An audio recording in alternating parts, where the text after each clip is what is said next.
Hello friends, आज हम देखने वाले हैं रिडम्पशन ऑफ डिबेंचर का illustration number 6 Nikhil cosmetic limited. तो पहले हम क्वेश्चन को पढ़ेंगे अच्छे से। Nikhil cosmetic limited issued 21,007% debentures of ₹100 each on 31st March 2006, redeemable at a premium of 8% on 30th June 2015. Sorry.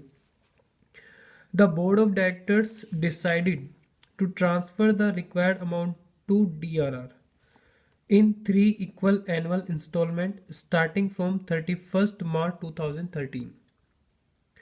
The company invested the fund as required by law in fixed deposit in a bank on 30th April 2014. Earning interest at the rate 10% per annum, tax was deducted on interest earned at the rate 10% by the bank. Pass necessary journal entries regarding issue and redemption of debentures. ठीक है, आप इस question को कम से कम 2 बार पढ़ेंगे, भले ही question समझ आए या ना आए, क्योंकि समझाऊंगा मैं। ठीक है, अच्छा, तो अभी हमें पढ़कर कुछ भी समझ नहीं आया। ठीक है दोस्तों, अब मैं आपको समझाऊंगा इस क्वेश्चन को अच्छे से। एक सेकेंड,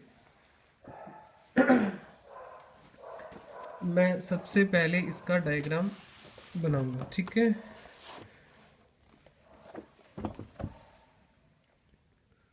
थोड़ा सा फोन साइज चेक करना पड़ेगा जी। ये आ गया, ठीक।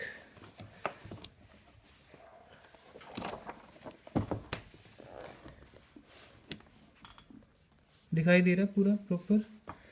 ठीक है जी, तो फटाफट से देखते हैं। निखिल कॉस्मेटिक लिमिटेड ने कितने डिबेंचर इशू किए हैं? 21,000 डिबेंचर इशू किए हैं। तो यहाँ से हम पहले लिख लेते हैं। इलस्ट्रेशन क्वेश्चन का है नंबर, इलस्ट्रेशन नंबर 6। ठीक है, तो यहाँ से हम डायग्राम बनाना शुरू करेंगे। सबसे पहले इशू की डेट क्या दी हुई है इसमें? 7% डिबेंचर इशू किए गए हैं और 31st मार्च 2006 को किए गए हैं। तो यहाँ पे हम लगेंगे 2006 31st मार्च। हमारे पास 21,000 डिबेंचर्स हैं 7% वाले। फेस वैल्यू है 100 रुपीज़, फेस वैल्यू है 100 रुपीज़, इशू प्राइस भी 100 ही है। आगे कहता है और वापस कब करने? 30 जून 2015। ये जो डेट है वह है 2015 30 जून। ठीक है सर। और रिडम्पशन जो करनी है वो पार पे करनी है, और सॉरी प्रीमियम पे करनी है। Redemption at premium at the rate 8% premium pay redemption करनी है। उसके बाद कहता है the board of director decided to transfer the required amount to DRR in 3 equal annual installment. जो डीआरआर बनाया जाएगा कंपनी के द्वारा वो 3 इंस्टॉलमेंट्स में बनाया जाएगा। और इंस्टॉलमेंट कब से शुरू करेंगे? 31st मार्च 2013 से। तो इंस्टॉलमेंट होगी 31st मार्च 2013 से शुरू। मैं यहाँ लिख लेता हूँ, ये है 2013 31st मार्च। ये है 2014 31st मार्च। और यहाँ कहीं मैं ले लेता हूँ 2015 31st मार्च। दिखाई दे रहा है आपको? ठीक है। उसके बाद कहता है the company invested the fund as required by law in fixed deposit in a bank on 30th April 2014। तो हमारे पास लास्ट ईयर ये वाला है, तो यहाँ पर 30th अप्रैल तक हमें इन्वेस्टमेंट करनी पड़ती है 15% की। तो इस क्वेश्चन में जो इन्वेस्टमेंट की गई है वो लास्ट डे पे ही की गई है। एक सेकंड में एक चीज़ चेक कर लेता हूँ यहाँ पर।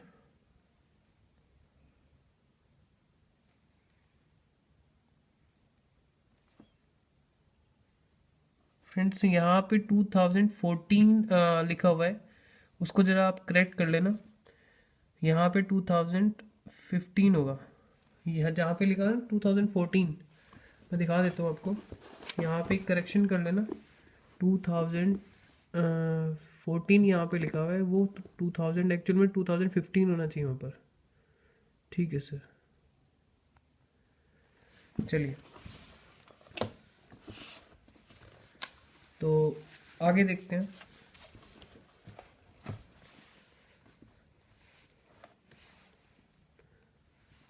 फिर उसके बाद क्या है हमारे पास, अच्छा यहाँ पे हमें क्या करना है, डीआरआर बनाना है। डीआरआर एक बार बनाओ या बार बार बनाओ, उसमें कोई प्रॉब्लम नहीं है। बस जो कंडीशन है वो ये है कि जब आप रिडम्पशन कर रहे हैं उससे पहले 25% की फेस वैल्यू का डीआरआर आपका बन जाना चाहिए। ठीक है,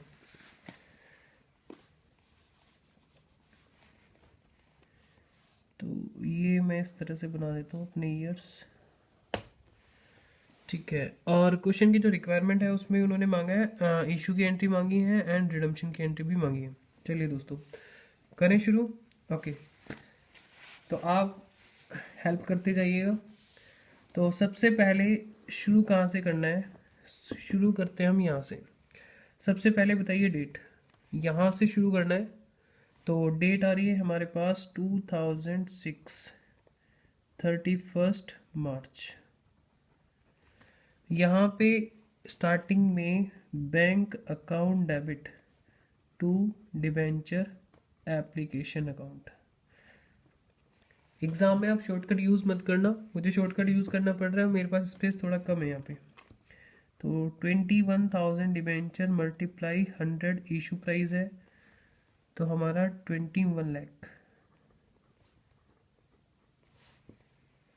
ठीक है, फिर उसके बाद इशू के वक्त और भी एंट्री आएंगी सेम डेट पर, वो क्या आएंगी, debenture application account debit to कितने परसेंट है, 7% debentures, 21 lakh, 21 lakh. Next entry इसके बाद, ये डेट क्या चल रही है, सेम चल रही है। नेक्स्ट एंट्री, थर्ड एंट्री तभी आती है जब रिडम्पशन के ऊपर प्रीमियम हो। तो यहाँ पे आप देख सकते हैं रिडम्पशन के ऊपर प्रीमियम है 8% का। ठीक है जी, तो एक एंट्री लिखेंगे, loss on issue of debenture to premium on redemption.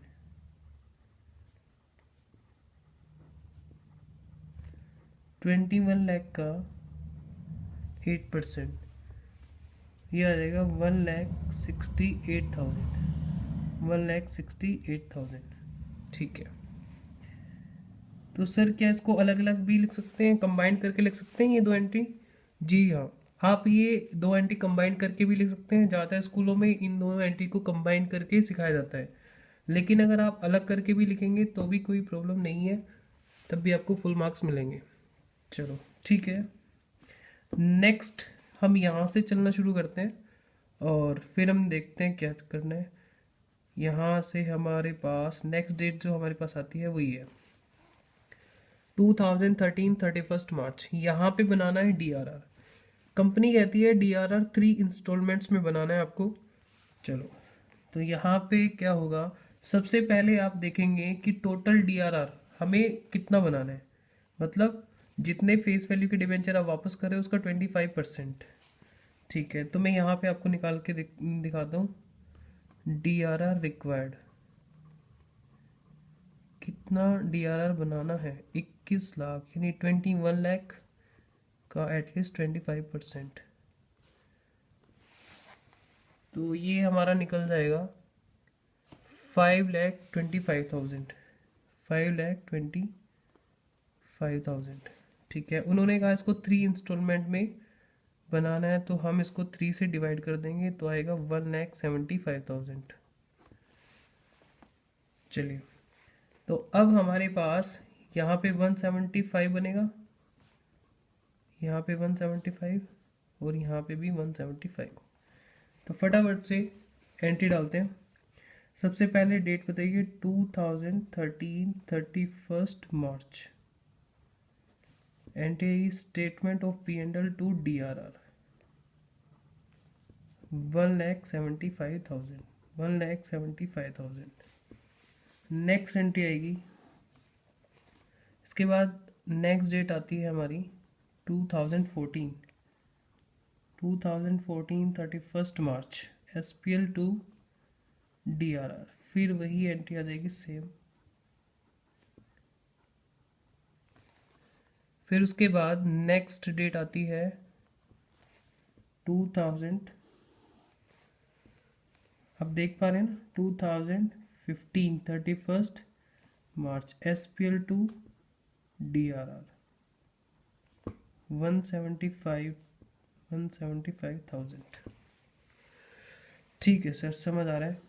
अच्छा जी, अब कई स्टूडेंट को ये डाउट हो सकता है कि यहाँ पे इंटरेस्ट हमने क्यों नहीं लिया। इंटरेस्ट का डिवेंचर का जो इंटरेस्ट का रेट गिवन है, तो आप इंटरेस्ट क्यों नहीं लगा रहे हो। फ्रेंड्स, इंटरेस्ट की एंट्री जब क्वेश्चन हमसे डिमांड करेगा, क्वेश्चन बताएगा कि इंटरेस्ट किस किस तरह से पे हो रहा है, 31 मार्च को एवरी ईयर पे किया जा रहा है या हाफ ईयरली पे हो रहा है, अगर ऐसी कोई बात कही गई है उस केस में ही सिर्फ इंटरेस्ट की एंट्री हम डालेंगे, अदरवाइज हम इंटरेस्ट की एंट्री नहीं डालेंगे। ठीक है, और इस क्वेश्चन में सीधी सीधी उन्होंने बात कही है इशू एंड रिडम्पशन के रिस्पेक्ट में ही एंट्री डालनी है, इसलिए हम इंटरेस्ट के बारे में कोई भी बात नहीं कर रहे हैं, डिबेंचर इंटरेस्ट के बारे में। ठीक है सर, चलते हैं आगे। ये है हमारा 2015 31 मार्च, ये वो साल है जिसके अंदर हमें रिडम्पशन करनी है, तो जो रिडम्पशन वाला ईयर है उसके अंदर सबसे ज़्यादा काम हमें करना पड़ता है। ठीक है, तो यहाँ पे आएंगे स्टार्टिंग में ये वाली एंट्री हम डाल चुके हैं। यहाँ पे हमें इन्वेस्टमेंट परचेज करनी है, DRI debenture redemption investment purchase करनी है। ठीक है, तो फटाफट से करते हैं। 2015 और 30 अप्रैल एंट्री क्या होगी, debenture redemption investment to bank. तो कितनी आएगी, 21 लाख का 15%, 3,15,000, 3,15,000।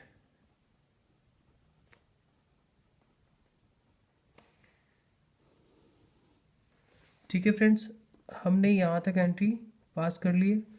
इससे आगे की जो एंट्रीज है वो मैं नेक्स्ट वीडियो में आपको बताऊंगा। Okay, bye.